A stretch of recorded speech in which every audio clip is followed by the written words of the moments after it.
Hi, welcome to my daily update. It's the end of the month today, so 31st of March.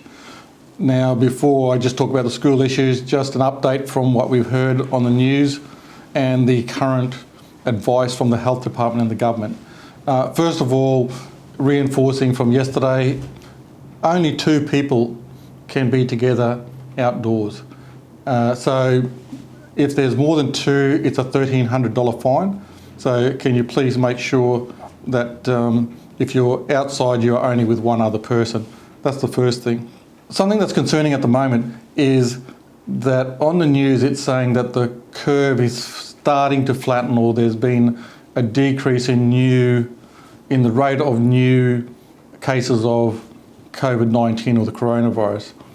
But there is something which you may not be aware of if you haven't listened to the detail, and that is, yes, there is a decrease in the rate of new cases, but there's been a huge increase in the number of locally transmitted cases. So in New South Wales alone, since last week, there's been a 350% increase in local transmission. And that only happens when people are not following that health advice.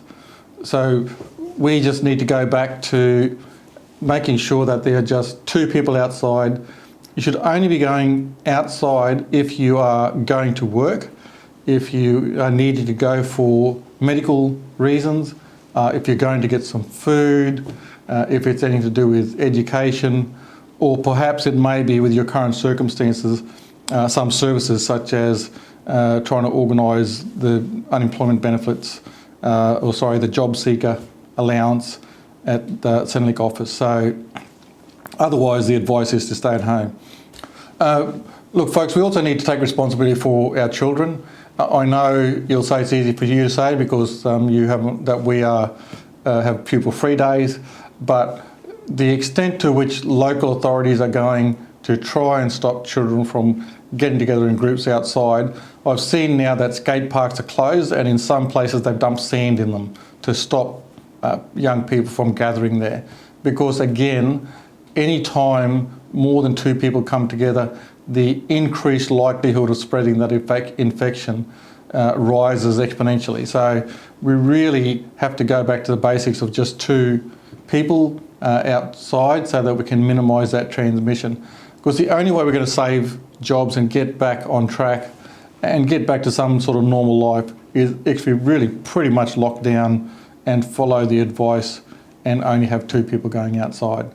I know I keep harbouring that point, but I know that you as families and a lot of people in the community are suffering at the moment and hurting, and that pain is not going to go away until we actually follow that medical advice and for a significant period of time. So we need to do this for some time now to save ourselves more pain in the longer term. From a school perspective, look, I can't be more thankful of you as a community in your work with us over the past few weeks. You may, in the next few days, receive a phone call from the school. In some cases, teachers are catching up with some students. But what we are doing at the moment is following up on the communication that we have sent home. So some families I've heard are thinking because school is closed that you don't need to send those forms back or the work back, but that's just not true. We need all of those forms that were sent home, and we need the home learning work done as well this week. So the forms which I'm referring to are your contact details forms, if there's any changes to that, because while school is closed, we need to be able to communicate with you. We can't do that if we don't have the correct details. So can you please make sure that your family details form is returned? And then the other form that we need, which parents have asked about, is the third-party consent forms. So if we are in the situation after the holidays where we again can't have students at school, we will need to be able to send work to you in the most efficient way. Now, some of those apps and online platforms which we would use, we can only do so if you give us permission.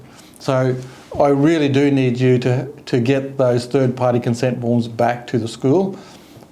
Please when the office ladies or staff from school call you, it probably will be in regarding to that. Don't feel like they're hassling you or harassing you to get the forms back. It really is for your benefit and your children's benefit that we have those forms back to school. Lastly, these things here, the home learning packs that we send home. Look, it's pretty straightforward on these. It's got a little tick box on the front. You'll know if you've completed each of those things or ticked the ones that you have done. This week, can you please send back whatever you get done by the end of the week? It doesn't matter if you send them back next week. We will be checking our mail through the holidays, making sure that we are ready for term 2 as soon as the holidays finish. So if you can get those home learning packs in, please, that'll help the teachers to fill in their mark books for term 1 so that we can say, okay, we've finished stage 1 and then we can make a decision as to how we move forward from there based on whatever the latest advice is during the Easter vacation. I can also encourage you and the kids to think about at this time how you are supporting each other in what will be quite a frustrating time with everybody being home all of the time, and obviously I know in my family as well, sometimes stepping on each other's toes a bit, but we just need to be a little bit sensitive to the fact that we are all in a pretty unusual situation at the moment, which may cause us to be a little bit more emotional. So look, I will be back tomorrow with another update, but again, thank you for your communication and your support. I really appreciate it.